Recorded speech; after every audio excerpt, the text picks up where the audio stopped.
परशुराम जयंती आज पिता के कहने पर परशुराम जी ने क्यों किया अपनी मां और भाइयों का वध। जी हाँ दोस्तों, परशुराम जयंती का पर्व आने वाला है, तो हम आज इस वीडियो में ये जानेंगे कि परशुराम जी कौन हैं और परशुराम जयंती क्यों मनाई जाती है, और साथ ही साथ हम परशुराम जी के बारे में कुछ महत्वपूर्ण बातें भी इस वीडियो में जानेंगे।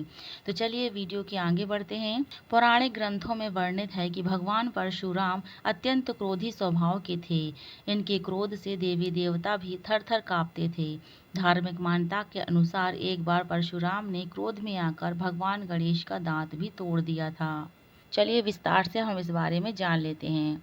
परशुराम जी की जयंती वैशाख मास में शुक्ल पक्ष तृतीया को मनाई जाती है।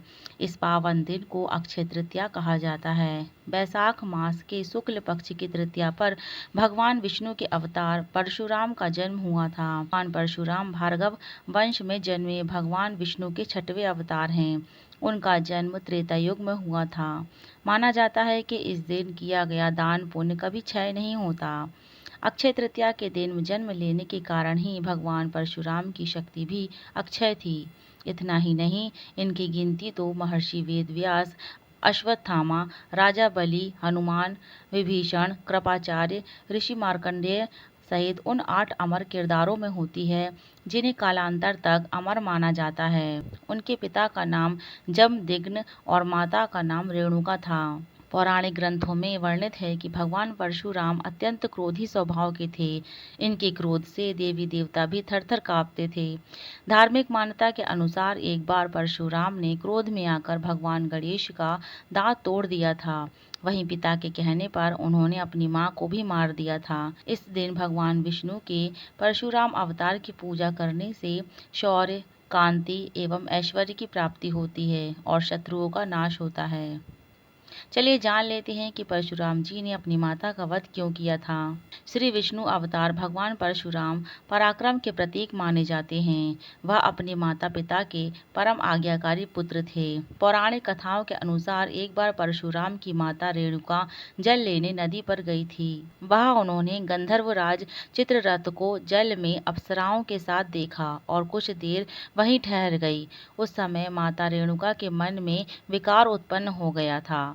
अचानक उन्हें याद आया कि उनके पति के हवन का समय हो रहा है और वो तुरंत जल लेकर घर पहुंची। जमदग्नि ऋषि ने अपने तपोबल से अपनी पत्नी का मानसिक व्यभिचार जान लिया। उन्होंने परशुराम से बड़े अपने 3 पुत्रों को आज्ञा दी कि वो अपनी माता का वध कर दे, लेकिन किसी ने भी इसे पाप समझकर अपने पिता की बात नहीं मानी। अंत में ऋषि ने परशुराम को अपनी माता का वध करने की आज्ञा दी। साथ ही उन्होंने कहा कि अपने भाइयों का भी वध कर दो, क्योंकि इन्होंने मेरी आज्ञा का पालन नहीं किया है। परशुराम ने पिता की आज्ञा का पालन करते हुए अपनी माता और भाइयों का वध कर दिया। पुत्र की भक्ति देख जमदग्नि ऋषि प्रसन्न हुए और उन्होंने परशुराम से वर मांगने को कहा। परशुराम अपने पिता का तपोबल जानते थे। उन्होंने अपने पिता से अपनी मां और भाइयों को पुनर्जीवित करने का वरदान मांगा। उन्होंने पिता से मांगा कि उनकी मां और भाई ऐसे जीवित हों जैसे कि निद्रा से जागे हों, और उन्हें इस बात का स्मरण न रहे कि मैंने उन्हें मारा था। जमदग्नि ऋषि के तपोबल से ऐसा ही हुआ। पुत्र की तीव्र बुद्धि को देख ऋषि ने उन्हें ख्याति और अस्त्र शस्त्र से निपुणता का भी वरदान दिया। तो दोस्तों, परशुराम जयंती पर परशुराम जी के बारे में यह महत्वपूर्ण जानकारी जानकर आपको कैसा लगा दोस्तों।